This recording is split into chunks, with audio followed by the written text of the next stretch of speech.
అది ఎలా ఉంటుందంటే, వాళ్ళకి నాకు మధ్య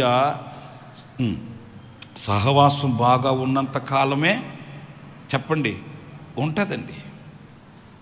వాళ్ళకి నాకు బాగా వ్యవహారం కుదురుతుంది, బాగా ఉందనుకోండి, బాగా ఉంటుందండి.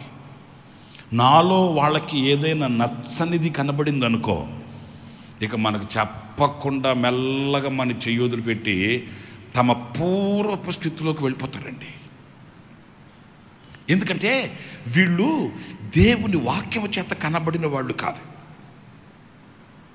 మీకు అర్థమవుతుందా?